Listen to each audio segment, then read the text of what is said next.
Hey guys, in today's video, I'm going to show you how to add more rotation during your downswing.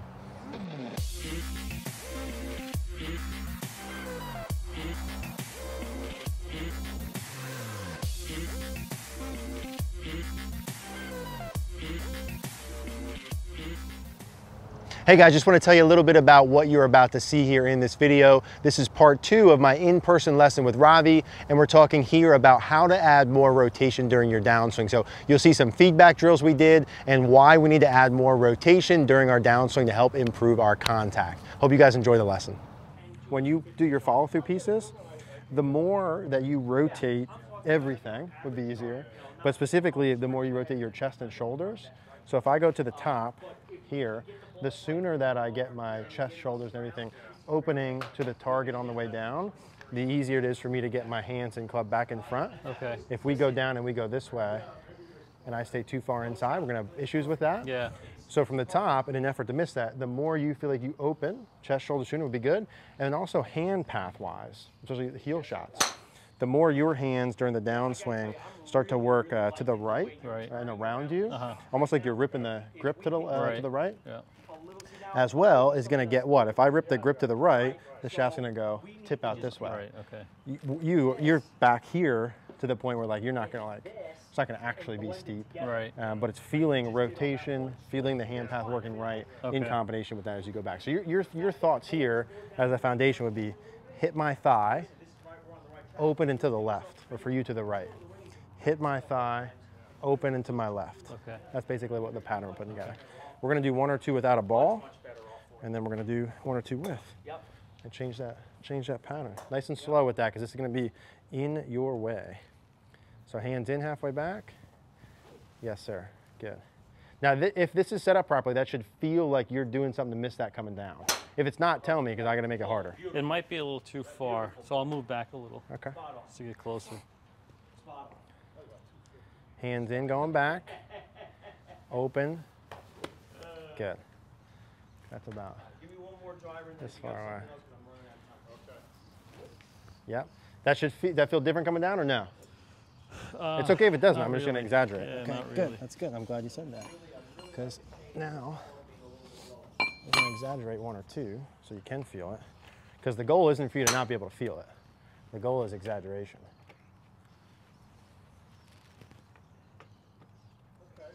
Now, look at where that noodle is. Yeah. Now, if you don't feel that coming down, good. Beautiful. Because it requires, and it needs to require, to feel like it's really different than normal, or else it ain't going to happen when there's no ball there. Yeah. Yeah. Yeah. Yeah. Now that felt different coming down, yes? That felt okay, good. Yeah, Good. that Good. was different. Good. Go slow, here, because this is in your way. Yes. Yes. Yes. Feels a little over the top. It should feel very over the top. Beautiful. Hands in. Yes. And I'm going to record that in a second. You know what it's going to look like? Adam Scott. It's going to look like it's up and down one line. All right. It just has to feel that, because normally we're hands out, club in, recovering, and then back under. Right. So it's got to feel hands in and then a little bit of a steepening, and then that should be neutral. Okay. Hands working in and then above it. Go slow, because that's going to be in your way. Just a little shorty, a little long chip shot. Hands in and over. That's good. That's good. So beautiful going back. See, we are here, and then we're going to change your body motion. So that's really just neutral, like right there. And then we got to rip those shoulders open and get your shoulders back neutral. Like your shoulders here should be even almost square to the target. Yeah, good. Because that's you opening up better from the top? Yeah. Yeah, at least not trying to stay close? Yeah. Yeah, yeah. I'm trying to now just rip the shoulders open. Yeah, exactly. Do the hip turn and... Yeah. I feel pretty safe in saying like that's something for the rest of your golf life that, like some people tell me that they're too open. I've never seen it. Like if I look at measurements of good golfers, and you look too, like check for yourself. But like, man, across the board, there's a one-to-one correlation. The golfers who have their pelvis and rib cage the most open hit it the best, right? If you wanted to do something to guarantee never a shank ever, I would get my body as open as possible, get my hands as far this way as possible. Okay. Really hard to get your hands that way if your body's not open. Easy to if your body is open in reality. Right.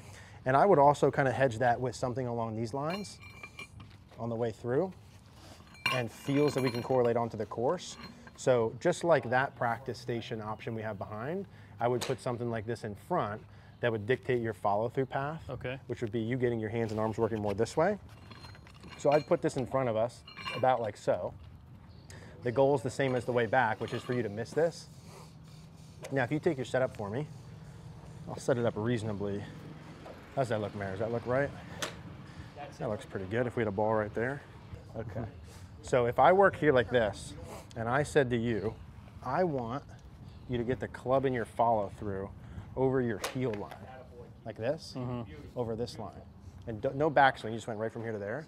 I want you here in the follow through.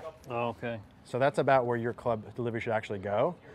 Now to get there, you gotta be about where you are, which is like, I'd probably even come off your back foot a little more and get your pelvis turned. Yeah, exactly. To get your arms here, like kind of by the time your arms are parallel to the ground over your heel line, to sniff this in real motion, you got to be almost fully turned. Right. Yeah. And if you don't start doing that right from the beginning, that's hard. But when you come through feel-wise on the golf course, like let's say you go play tomorrow and you start hitting shanks. Right. The more you get this working around this way, not impossible, but the odds of a bad heel shot decrease dramatically. Okay. You should be working on getting this butt of the club in. You should be ripping the shoulders open. You should be swinging around this way. But if you felt as you work through, like this stays a little bit more bent and or this stays a little bit more back into the follow through, that would help our cause as well. Okay. Cool? Because I could put an object outside of the ball and you wouldn't shank another ball while we're here, but that's like fool's gold. I want to do something where like I take you out on the course, you have feels that no matter what you're thinking, you can correlate those same things. Yeah, they're there. As much as you can open from there. Can't overdo that. Yep. That's cool. And then that's going to be, yep.